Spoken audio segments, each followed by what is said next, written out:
어제 하루 코로나19 신규 환자가 113명을 기록했습니다. 지역 발생은 27명이었지만 이라크에서 귀국한 우리 노동자들과 또 부산항의 러시아 선원 등 해외 유입 사례가 크게 늘었기 때문인데요.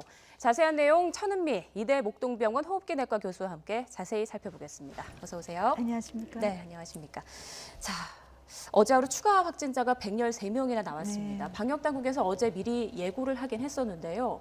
지난 4월 이후 처음 나온 세 자릿수, 이 상황을 어떻게 좀 봐야 할까요? 네, 환자 수는 많이 나왔지만 다행히 이제 이것이 지역사회 감염이 아니고 제한적인 지역에서, 그러니까 제한된 기간에 이제 발생한 거죠. 네. 그러니까 이라크에서 이제 교민들이 들어오면서 교민과 근로자분들이 들어오면서 이제 그 확진자들이 들어오신 거고, 네. 또 러시아 선박에서 나온 확진자이기 때문에 우리가 생각하는 100명이 넘었기 때문에 위험하다, 그런 상황보다는 지금 이라크에 들어온 근로자분들은 우리가 빨리 치료를 해서 조정을 하시면 될 것 같은데, 러시아 선박 같은 경우는 지금 단기간에 해결이 될 문제가 아닌 것 같아요. 네. 계속 항만해서 들어오시기 때문에 그러한 외부에 들어오는 선박에 의한 이런 확진자들을 앞으로 어떻게 정부에서 관리할지가 이 확진자를 줄이는 데 필요할 것 같습니다. 네, 러시아 선박은 계속해서 좀 방역에 신경을 써야 한다, 네, 이런 말씀이신데 방역당국에서는 우리 방역 안에서 관리가 되는 만큼 해외 유입 상황에 대해서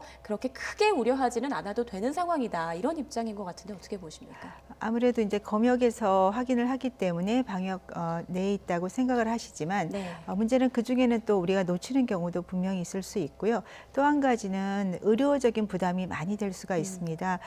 국내에도 지금 확진자들이 있는 경우인데 외부에서 계속 이렇게 지속적으로 이제 확진자가 늘게 되면은 어떤 병상이라든지 임시 생활시설도 마찬가지고 예. 의료진의 입장에서도 매우 부담이 되죠. 특히 러시아 선박 같은 경우는 하루에도 선박이 굉장히 많이 들어오지 않습니까? 네.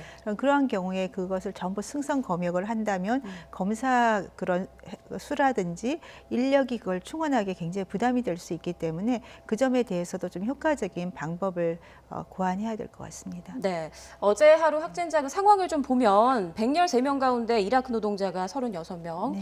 러시아 선박 관련해서 34명, 필리핀 5명, 일본 2명으로 집계됐고 이 나머지 국내 발생은 27명으로 네. 지금 확인이 됐는데요. 자, 이 가운데서 이라크 노동자가 이제 추가 확진 35명이 네. 또 나왔단 말이죠. 이와 관련해서는 어떻게 보십니까? 어제 이제 정부에서 얘기를 하실 예. 때 유증상자가 거의 86명 이상이다. 그런데 초반에 30명 정도만 지금 확진이 됐다가 오늘 다시 또 추가 확진이 나온 거죠. 네. 그 말은 증상이 있는 분들은 지금 거의 다 확진이 될 확률이 높고, 그리고 그 중에는 지금은 증상이 없지만 무증상 상태로 아마 또 확진이 되는 분이 나올 거기 때문에 분명히 더 늘 수가 있고요. 과거에 우한에서 보면 거의 한 40% 정도 감염이 되세요. 그리고 네. 지금 이제 그쪽에서 감염이 돼서 오신 경우도 있겠지만, 또 이제 기내에서 철저하게 관리를 하셨겠지만 또 일부에서는 감염의 그 요지도 있기 때문에 또 공항 내에서도 또 발생을 할 수 있고 해서 아마 조금은 더 확진자가 나올 것으로 생각합니다. 네.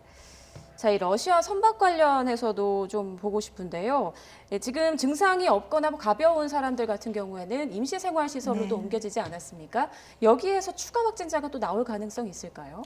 그렇죠. 왜냐하면 이제 그 증상이 없는 경우라도 분명히 이제 잠복기를 거치게 되면 증상이 나타날 수도 있고, 또 결국 끝까지 무증상자로 있지만 검사를 하게 되면 나올 겁니다. 그래서 PCR 검사를 하게 되면 확진자는 추가적으로 나올 확률이 있다고 생각합니다. 네, 이제 방금 말씀드린 건 이제 러시아 선박 관련해서가 아니라 이라크에서 귀국한 노동자들 관련해서 말씀을 드렸고, 러시아 선원 같은 경우에는 지금 베개나 사용했던 그 물건들에서도 바이러스가 검출됐다라는 게 조금 전 중앙방역대책본부 네, 브리핑에서 나왔는데요. 이와 관련해서는 어떤 부분을 좀 추론해 볼 수 있을까요? 그러니까 생활을 계속 선박에서 했기 때문에 이제 베개에서도 나온 거죠. 그만큼 많은 바이러스가 있었다. 그러니까 많은 분들이 이미 감염이 된 상태라는 걸 알 수가 있죠. 예. 왜냐하면 선박에서 안에서 있었기 때문에 생활을 다 같이 했을 거고 물건도 다 공용을 했을 겁니다. 그렇게 되면 감염이 많이 될 수 있었고, 그렇기 때문에 우리 이제 근로자분께서 올라가서 작업을 하는 과정에서 감염이 될 수 있었다고 생각합니다. 네. 자, 이 배에 승선했던 수리업체 그 직원들, 수리하는 노동자들 사이에서 이제 추가 감염자가 확인이 되고 있는데요. 네. 앞으로 더욱더 또 확산 가능성도 있지 않습니까? 저 모르고 이제 처음에 우리가 승선 검역을 할 때는 확진자가 안 나왔기 예. 때문에 올라가서 이제 수리를 하셨고 그리고 23일 날 확진이 되신 거죠. 근데 그 과정이 지금 7월 8일부터 20일까지 한 10일 이상 사회생활을 하셨지 않습니까? 그렇죠. 그러면 그 과정에서 가장 감염이 잘 되는 것이 가족 간 감염이기 때문에 가족 간 감염도 분명히 있을 수 있고 또 그 이외에 직장 동료라든지 사회생활을 통해서 다중시설 이용도 분명히 하셨을 거기 때문에 예. 그 반경에 있던 접촉자들에 대해서는 다 지금 검사를 하셔야 되고 그 과정에서 분명히 확진자가 나올 수 있겠습니다. 네. 그 어제 방역 당국이 러시아를 방역 강화 대상 국가로 할지 검토를 하겠다 하고 네. 있는 중이다 이렇게 밝혔는데 지난달부터 부산항에서 8척의 배에서 78명의 선원이 이제 확진이 되지 않았습니까? 네. 대응 조치가 좀 더 빨랐어야 하는 건 아닌가 이런 목소리도 나오고 있는데요. 네, 조금 아쉬운 면이 있습니다. 러시아 선박에 의해서 여러 명 지금 그때 경우가 있었는데 이번에 이제 확진자가 많이 나오니까 이제 고려를 하는 거잖아요. 항상 우리 예방은 선제적으로 하는 것이 훨씬 효과적이거든요. 그래서 러시아 선박뿐 아니라 지금 뭐 남미라든지 남아프리카 공화국 계속 확진자가 많이 나오는 국가에 대해서는 지금이라도 선제적으로 선박뿐 아니라 입국하시는 경우에도 좀 더 선제적인 검사가 꼭 필요하다고 생각합니다. 그런데 이제 부산항에는 매일 수십 척 넘는 배들이 들어오고 있는 상황인데요. 검역에 아까도 말씀하셨지만 좀 어려움이 있다라는 목소리도 나오거든요. 인력 부족 문제라든지요. 네, 그렇죠. 예. 거의 뭐 수십 척의 배가 들어오는데 그것을 다 승선 검역을 하게 되면 사실은 이제 PCR 유전학 검사를 해야 정확히 나오는데 네. 그것을 할 만한 인력도 부족하고 검체도 너무 많이 나오죠. 네. 그런데 우리가 또 안 할 수는 없기 때문에 만일에 하선을 하는 경우라든지 아니면 우리 근로자가 올라가서 일을 해야 되는 이러한 뭔가가 접촉을 하게 되는 그런 상황이 되는 경우에는 반드시 유전자 검사를 해야 된다고 생각을 하고요. 그렇기 때문에 이제 부산항처럼 이렇게 많은 선박이 들어오는 경우에는 좀 더 인력을 그쪽으로 투입을 할 수 있는 그런 재원이나 인력 마련이 지금 시급하다고 생각됩니다. 네, 해외 유입 상황이 지금 심각한 만큼 인력 충원 등 조금 더 방역 강화 네. 조치가 이루어져야 한다. 네, 맞습니다. 이런 말씀해 주셨습니다. 지역 발생, 국내 지역 발생 상황을 보면 어제 하루 27명인데 구체적으로 보면 서울과 경기가 각각 11명 그리고 이 부산의 선박 수리 업체 직원 5명. 그러니까 부산을 빼고 나면 이제 수도권이 사실상 문제인 건데요. 지금 심각한 수준이다라고 볼 수 있을까요? 지금 거의 한 30명씩 항상 예. 매일 나오고 있고 또 대부분 많이 나오는 것이 밀접도가 높고 좀 그 사람들이 많이 모여 있는 곳이 그러니까 데이케어 센터, 요양시설이라든지 강서에 네, 있는. 그렇죠. 예. 교회 모임이나 뭐 사무실 이런 식으로 밀접도가 높은 곳에서 많이 발생을 하고 있고요.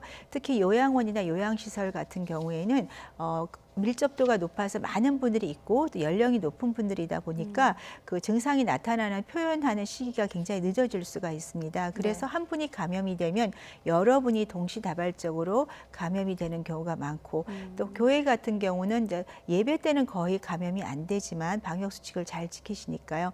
그 후에 소규모 모임이나 이런 다른 어떤 장소에서 밀접하게 이렇게 친밀하게 여러 시간을 같이 있다 보니까 마스크 착용이 좀 소홀하게 되고 식사를 하거나 그런 경우에 감염이 되는 것 같습니다. 그래서 네. 소모임을 하시더라도 그러한 어떤 예방 수칙을 조금 철저히 지켜주시면 그러한 좀 어떤 문제가 발생하지 않을 것 같습니다. 네, 무엇보다 개개인의 방역 수칙 준수가 참 중요한 네. 그런 시점인데요.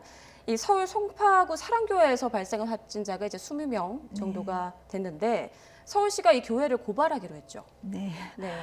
이제 계속 이제 소규모 모임이나 그런 걸 자제를 하고 예방 수칙을 조금 많이 강조를 하셨는데 불구하고 네. 식사를 모임을 갖는다든지 어떤 뭐 성가대라든지 그런 걸 통해서 감염이 됐기 때문에 이제 그런 조치를 한 것 같습니다. 그래서 사실은 뭐 이렇게 뭐 어떤 제재를 하는 것이 어떤 뭐 벌을 주거나 그런 개념보다는 예. 우리가 좀 예방 수칙을 잘 지키기 위한 어떤 지침으로 생각을 하시고 좀 생활을 하셨으면 좋겠습니다. 네. 사실 어제 저녁부터 교회에 대한 방역 수칙, 그 의무화 조치가 해제되지 않았습니까? 네. 그런데 이렇게 또 교회에서 집단 감염이 나오면서 좀 해제가 너무 일렀던 거 아니냐, 조금 더 길게 이어져야 하는 것 아니냐, 이런 목소리도 나오거든요.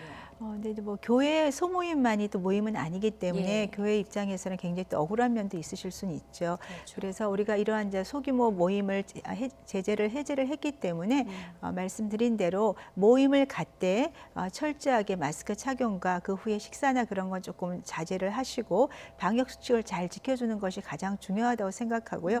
그리고 일부 이제 국가에서 어떤 또 제재를 하시기 때문에 그러한 점에 대해서도 조금 잘 인지를 하고 계신다면 괜찮을 것 같고, 그리고 언제까지 이걸 또 할 수는 없지 않습니까? 금지를 예. 할 수는 없기 때문에 이 코로나19는 앞으로도 연말 아니면 내년까지도 갈 수 있기 때문에 장기적인 안목에서 우리 개개인이 잘 수칙을 지키는 것이 더 중요할 것 같습니다. 네, 뭐 수천 명의 교인이 모이는 대형 교회에서도 이렇게 감염 확산이 잘 안 된 네, 경우도 많기 때문에 맞습니다. 네. 방역 수칙 준수만 잘 해주면 네, 네. 괜찮을 거다라는 말씀 해주셨습니다.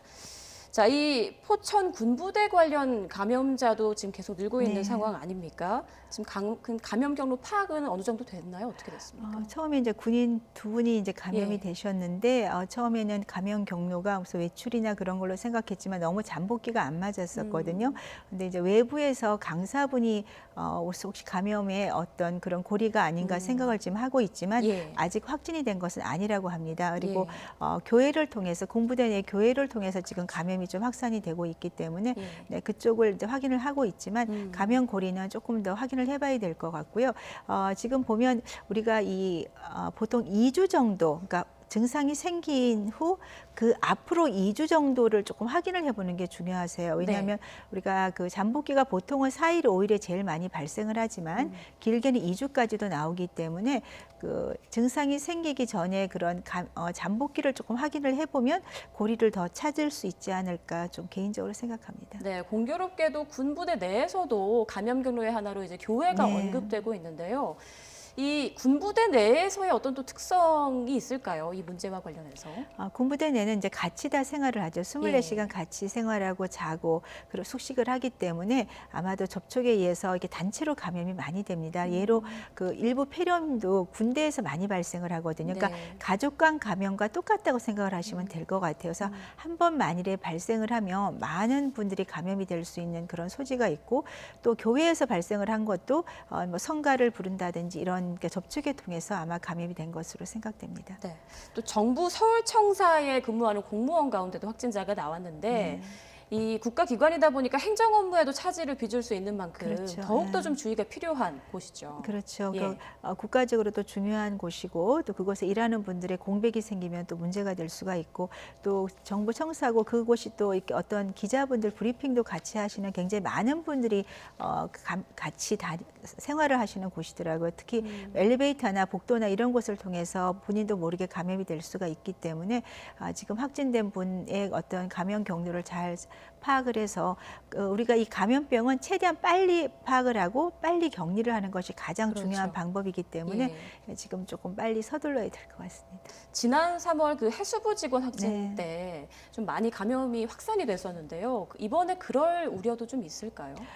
만일 잠복기가 조금 긴 상태였으면 좀 확진자가 나올 확률이 있기 때문에 지금 빨리 그분들에 대한 밀접 접촉자를 찾아내게 되면 감염 경로를 조금 더 빨리 차단할 수 있을 것 같습니다. 네. 지금 지역 발생 상황을 보면 뭐 노인 요양시설 그리고 교회 네. 또 하나 사무실이 있는데요. 네. 종로구에 있는 그 사무실에서 지금까지 총 9명 확진이 됐습니다. 이 상황 어떻게 보십니까?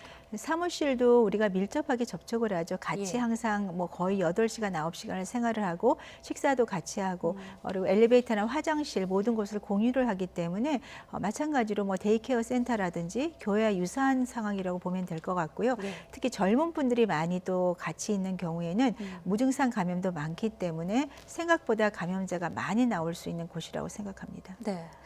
자, 이제 휴가철이 됐습니다. 지난 5월 이후 연휴 이후에 비슷한 상황이 또 벌어지지 않을까 방역 당국이 노심초사하고 있는데요. 사실 국민들이 대응 수칙을 좀 잘 지켜야 할 텐데 이 상황에 대해서 좀 한마디 해주시죠. 네.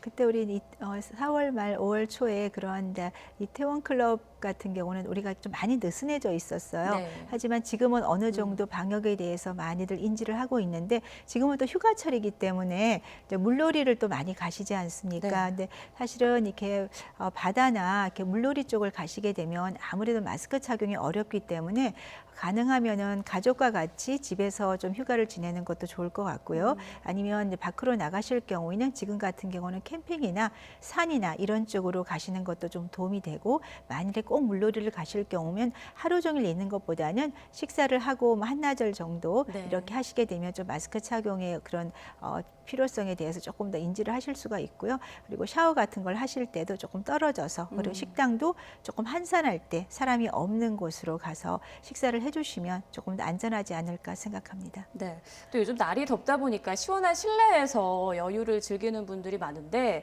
아까 그 브리핑에서 그 안전신문고 등을 통해서 뭐 대형마트 푸드코트나 뷔페 시설 등에서 안전수칙 잘 지켜지지 않고 있다 이런 신고가 계속 들어온다고 하더라고요. 네. 관련해서도 당부 말씀 한마디 해주시죠. 네, 우리가 마트라든지 이런 대중시설을 이용할 때 조금 불편하니까 마스크를 내리고 있는 경우도 많고요. 또 시식 같은 걸 할 때도 내릴 수가 있어요. 근데 네. 그 아차하는 순간에 감염이 됩니다. 엘리베이터에서 잠깐 1, 2분 사이에 감염이 되는 경우도 우리가 사례가 있었기 때문에 내가 잠재적인 감염자고 옆에 있는 분이 또 감염자일 수 있다는 생각을 가지고 항상 제일 중요한 건 마스크 착용이고요. 한쪽이 마스크를 써가지고 절대로 예방을 할 수가 없습니다. 항상 양쪽이 다 마스크를 착용하는 건 서로에 대한 예의고 배려라고 생각합니다. 네, 잘 들었습니다. 네, 지금까지 천은미 이대 목동병원 호흡기내과 교수와 함께 코로나19 상황 정리해봤습니다. 고맙습니다. 감사합니다.